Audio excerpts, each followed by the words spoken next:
Ma'am, step aside. This property is under HOA compliance investigation. That's what they said loud, arrogant, like they had real authority. My wife was sitting quietly on our porch, coffee in hand, the lake calm behind her. Then out of nowhere, these strangers marched through our gate like they owned the place. No real badges, no real authority, just fake uniforms and a very real invasion of our space. She didn't yell, she didn't panic, and that, looking back, is what unsettled me the most. This wasn't a simple mix-up. It got personal fast. If it hadn't happened to us, I might not believe it either. Ever seen something like this where you live? Let me know. I need to know we're not the only ones. The first knock was soft jest, a dull thump like a neighbor fumbling in the dark. The lake still glowed orange behind the house. I figured someone got lost. It happens after heavy rain. I set my coffee. Down slowly, not afraid, just alert. The kind of alert that makes you mute the TV even when the volume's low. Porch light off. A man stood just past the shadows. Medium height, black windbreaker, cheap Bagino uniform I recognized. I glanced at Alina. She'd already closed her book and stood up. We didn't speak. Then came the second knock, deliberate, demanding. Not I need help, more open up. Now, the chill hit me. Stay back, I told her.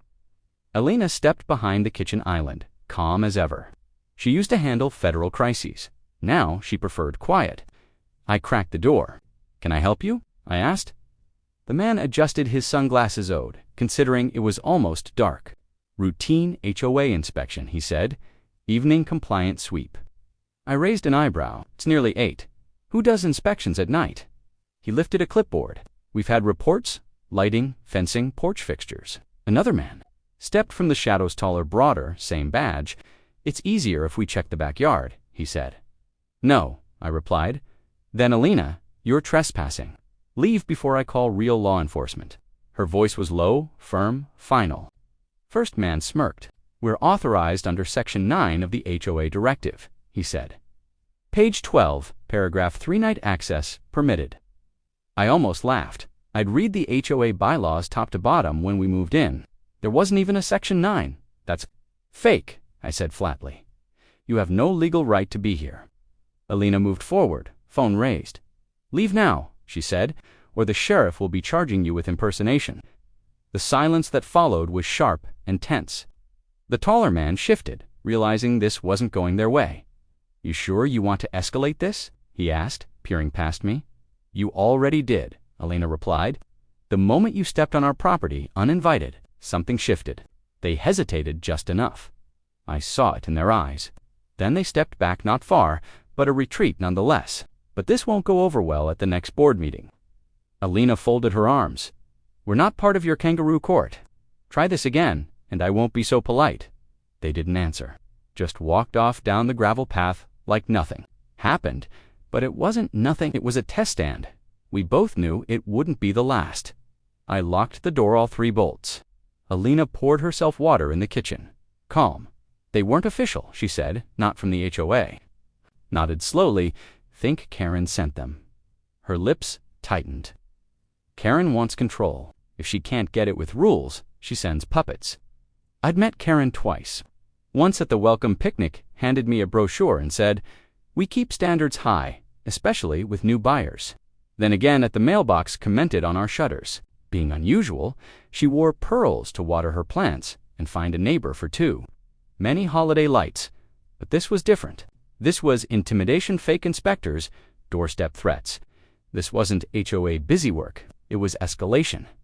That night, Alina was deep into county records, her laptop glowing in the dark. No permits, no security budget, no patrol records, she muttered. They faked everything. I sat beside her. So, we're being targeted by wannabe enforcers. Alina, peeking smile, by people who think no one will push back. She opened another tab, legal codes. I didn't understand most of it, but she did. There's precedent, she said. Impersonation, coercion. Next time, we document everything. I nodded, but a knot tightened in my stomach. What if they push harder next time? Alina didn't flinch. Then we make sure the law sees it. She saved the files, closed. Her laptop, the click, sounded like a quiet declaration of war. Next morning, we reinforced the locks and installed outdoor cameras. Alina mounted them herself, one for the driveway, one for the porch. That afternoon, she trimmed the hedges and waved at Karen. Karen waved back a tight smile that didn't reach her eyes. Something was brewing. She knew we knew. But she didn't know Alana not what she used to do, not what she still could dot by. Sunset, everything looked normal. Birds, breeze, soft lake sounds, but something had changed. The illusion was gone. They'd tried to disrupt our peace, and instead, they woke something up. A side of Alina I hadn't seen in years, and a side of me that remembered how fear felt. That night, as we turned off the porch light, I saw a flicker across the lake-like glass, catching moonlight. Alina didn't look. "They'll come back," she said quietly. "But next time we'll be ready." Next morning was routine. Coffee. Alina watching the lake mist burn away. But something felt wrong. Air, still heavy from the night before. I checked my inbox. Nothing, no alerts, no complaints, just silence. Alina opened the camera. Feed on froze. "What the hell?" she muttered. I hurried over. The feed was black. She flew to the monitor, scanning settings. Nothing. Last recording 4:03 a.m., then offline power glitch. I asked. She shook her head. "Backups are fine." This was deliberate. Router still blinking. Network. Fine. I stepped outside barefoot. Cameras still in place, no damage, no tampering, but we use cloud cameras, always recording. No local files, no wires to cut. Only two options, hack it or jam it. Alina was already on the phone. "Yes, Thompson_cabin. We need access logs now." Her voice sharp, focused. She was escalating. Another laptop opened the backup terminal. My stomach knotted. This wasn't random, it was targeted. "Surgical check under the planter box," Alina said.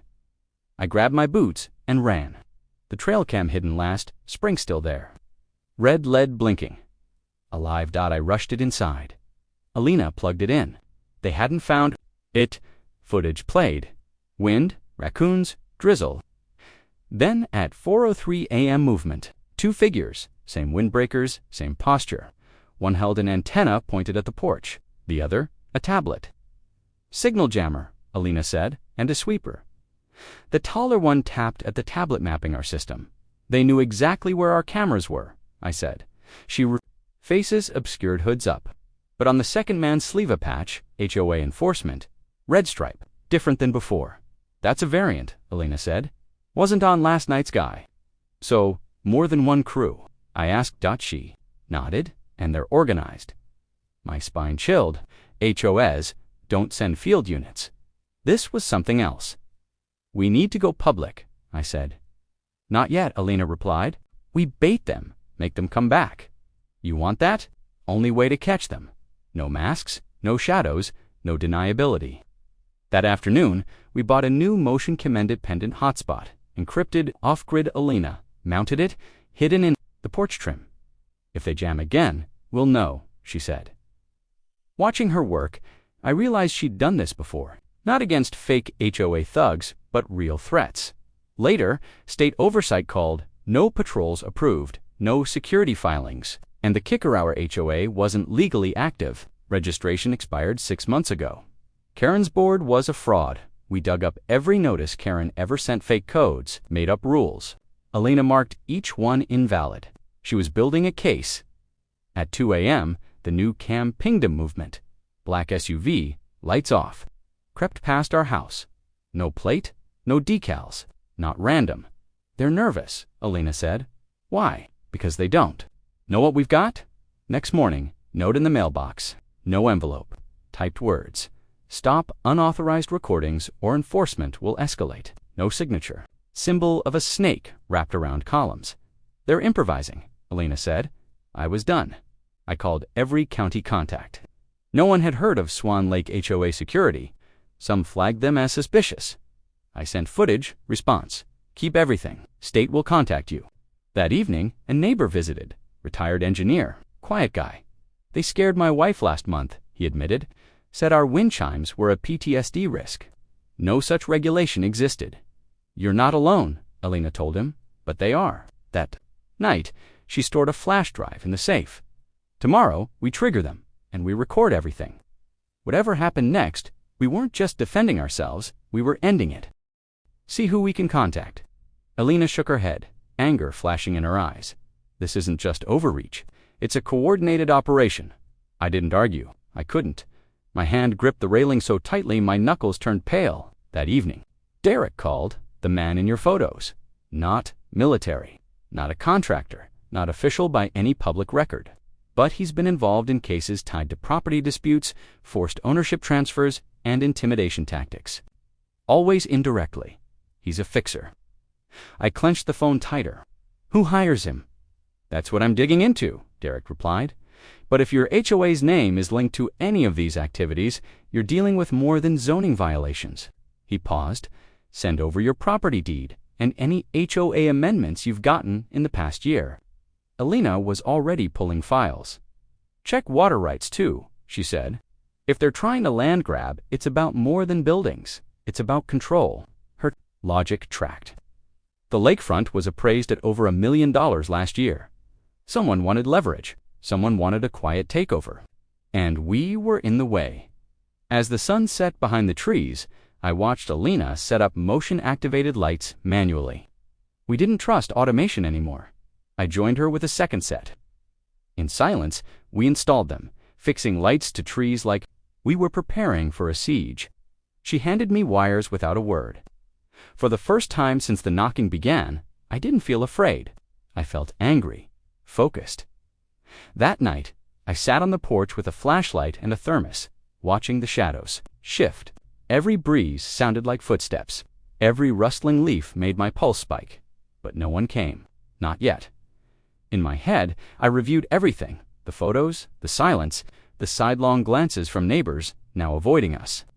Whoever this was had resources and operated in secrecy. But they didn't realize one thing: we weren't afraid anymore. We were ready, and tomorrow we'd knock first. They came back. Same bogus uniforms, same arrogance. Their boots crunched loudly on the gravel like they wanted us to hear. It was just after 10. The lake was still, the night air tense. I had just poured a second glass of wine when the knock landed. Not gentle, it was aggressive. Alina didn't flinch. She rose, set her glass down gently, and walked to the door like she'd trained for this moment. Impersonating officers is a felony, she said through the door, her tone sharp and precise. No hesitation. I backed up, heart pounding. My hands trembled. As I reached for my phone, 1 bar, maybe 2, the signal flickered like a candle about to go out. Alina glanced at me, raising an eyebrow, a silent message. If they force their way in, run. They shoved through the door like they owned it. No warrant, no hesitation. The same man as before led them square-jawed, smug eyes, scanning our home, like it was his. Step aside, he ordered. We have authority under Section 12 of Local Enforcement Guidelines. I stood firm. Alina crossed her arms. Section 12 doesn't exist. Neither do you. She was right. These weren't real officers, but they acted with practiced authority. Out here, that bluff was almost enough. One of them, shorter and twitchy, tapped on a tablet.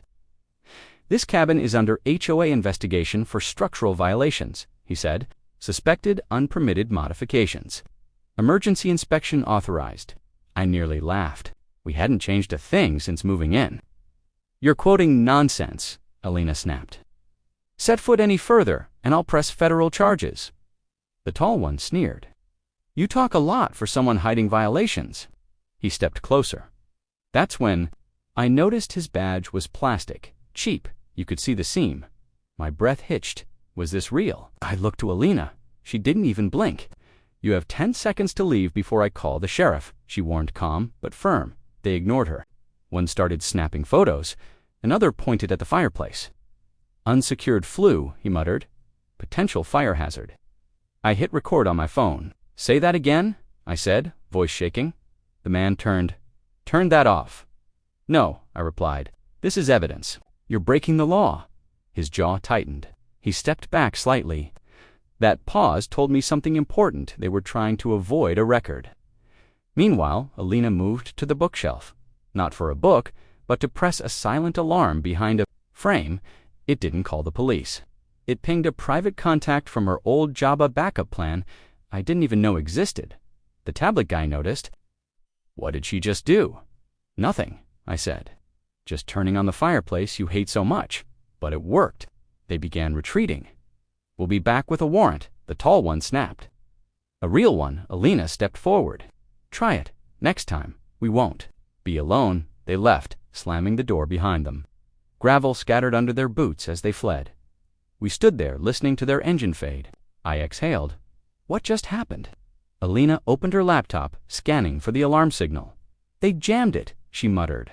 "Briefcase jammer, short range. They're getting careless." That was careless. They nearly tore through the place. She looked up. Real professionals don't show up with fake laws and empty threats. These people want to scare us off. They're counting on fear. I sat down, still shaking. What do they want? They're not HOA, not law enforcement. So who are they? Elena's eyes narrowed. Control, or whatever's under the HOA facade. Someone wants this land, the lakefront. Her voice was analytical, but her fingers drummed the table hertel. She was nervous, too. I hadn't seen her like this since D.C. during the evacuation. Even then, she hadn't flinched. Outside, the frogs resumed their song. I stared at the window, expecting another knock. None came, just the wind. Alina sat beside me. "We need to escalate," she said. "I'll send the footage to state oversight." "You text Derek." I nodded, texting my old law school buddy. "Need help? Legal threat. Possible impersonation." He replied within minutes. On it, we sat in the dark. Alina checked the backup drive. "At least we have proof, if anyone believes us," I said. "They will," she replied. "Next time they can't run." Her tone was not anger, just certainty. I didn't realize I was holding her hand until she squeezed mine back. Hours passed. Around 2 a.m., headlights swept across the wall. A car. It kept driving. We didn't flinch. Alina went to the den, began writing notes. Times, quotes, gestures. She recorded everything. "This is how we win," she whispered. "Documentation." I watched. Her work, relentless, methodical. This wasn't just about our home anymore. It was about her peace, her name dotted dawn. We drank coffee, watching mist rise from the lake. "How long have they done this?" I asked. She pulled out the deed. "Long enough to think they'd never get caught. But they're wrong." The tall man stood still. His gaze didn't meet Elena's. It was fixed instead on the car, parked at the far end of our gravel drive. "You're bluffing," he muttered, his voice cracking halfway through the word. Alina lifted an eyebrow. "Care to explain that to a federal review board?" she asked calmly. "Or shall I call them for you right now?" The badge in her hand didn't move, but the man's voice faltered. He stammered, clearly trying to retreat from his earlier stance. His partner tugged urgently at his sleeve. "Let's go," said the shorter man, repeating himself with increased urgency. "Let's go now." Without another word, they turned. Gravel crunched beneath their boots, one slipping as they rushed back. The third man didn't even glance behind. Doors slammed, tires screeched, and a cloud of dust hung in the chilly air like smoke from a botched magic trick. Alina remained motionless in the doorway, watching the taillights disappear into the darkness for a full minute before stepping back. Inside, she closed the door slowly, locking both deadbolts with measured, deliberate clicks. Setting the badge down gently on the kitchen counter as if it were fragile, she didn't speak. I stared at the letters, catching a faint glow under the ceiling light. "I've never seen you use that before," I said. "I was saving it," she replied. "For something like this." I picked up the badge carefully. It felt cool and weighty, not like laminated plastic, but solid, real, dense with authority. "What now?" I asked.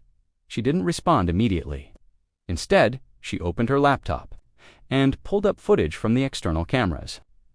"Camera 952, she murmured.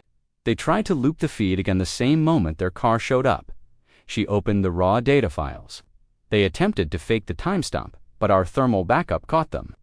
Leaning over her shoulder, I saw 2 heat signatures near the side of the house and a third further back holding what looked like a tablet. "The same crew," I said. Alina nodded, but now we have all 3 of their faces. She paused the video and zoomed in.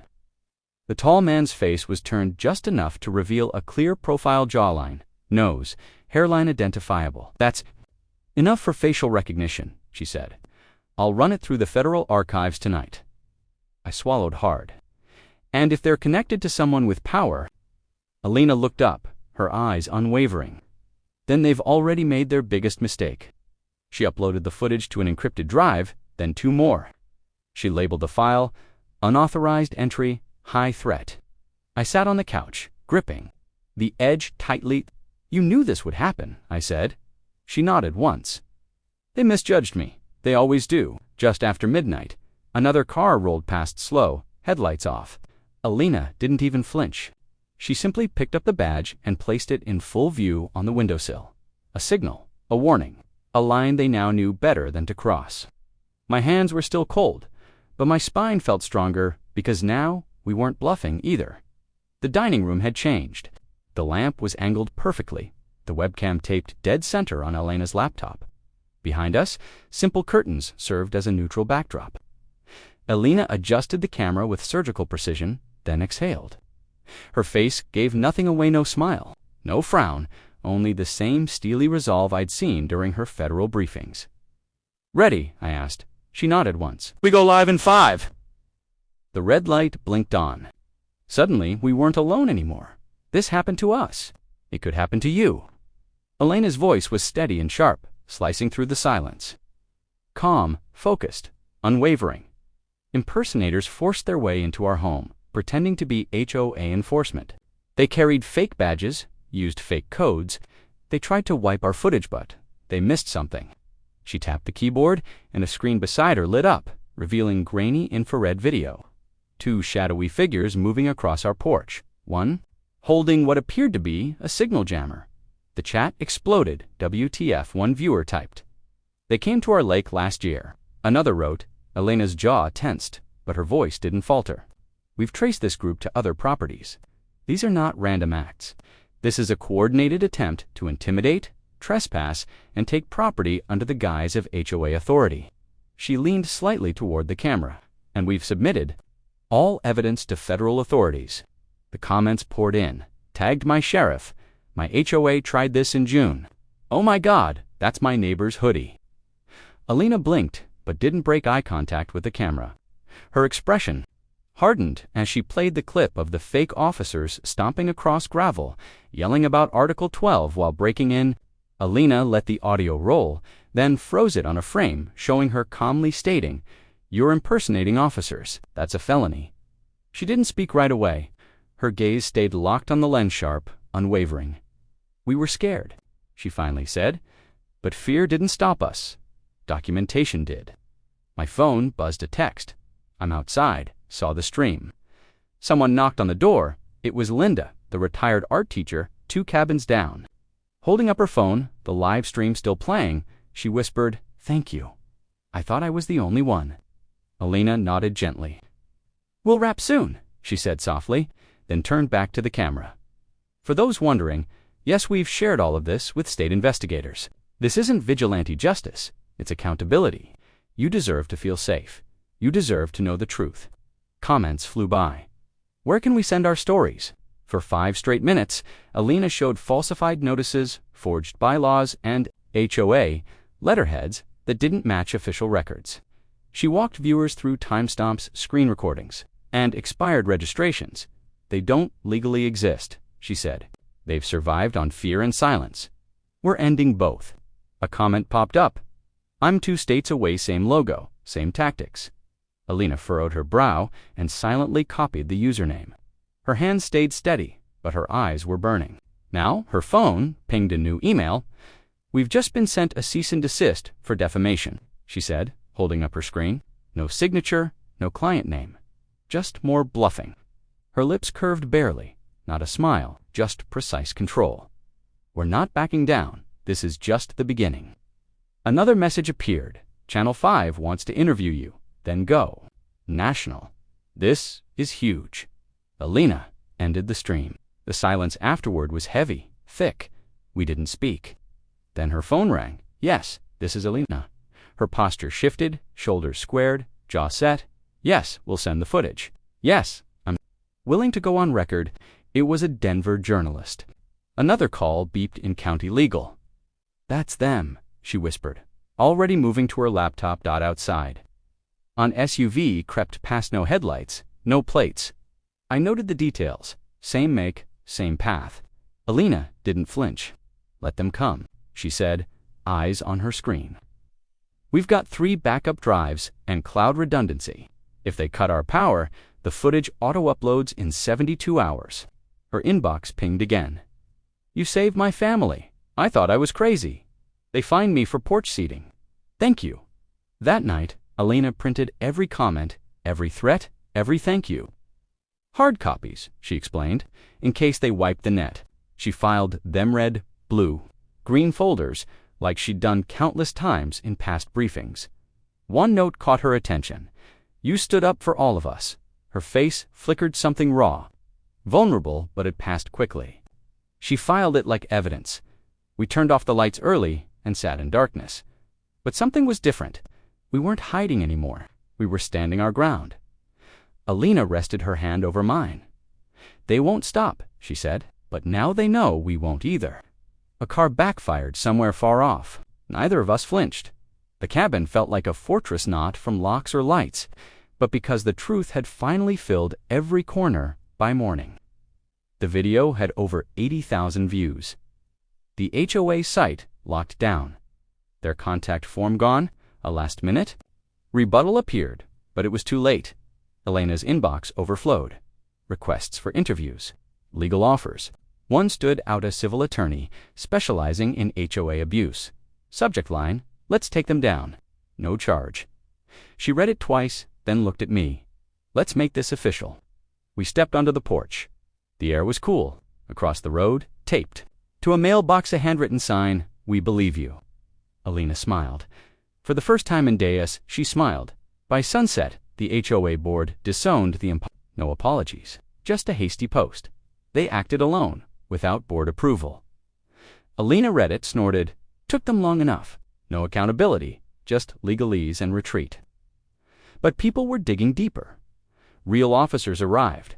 They watched the videos, copied drives, and asked pointed questions. The lead detective, tough and no-nonsense, said, "This isn't an HOA spat. This is criminal." One fake enforcer had a record in Nevada. Another had ties to a shady security firm. It wasn't about rules, it was about prison. Alina handed over a thick stack of evidence. "You two built a stronger case than half my squad," the detective said. Word spread fast. The video hit 100,000 views. Local news, then regional, then podcasts. Cabin siege. I didn't need to hear it. I'd lived it. But the world was watching now. A note appeared in our mailbox. No name. Just, "Thank you for showing us how." And a phone number. Alina called it. Carrie, a woman forced to leave her cabin by forged fines. She wanted to return. She said, "I want my home back." A resident-led town meeting followed.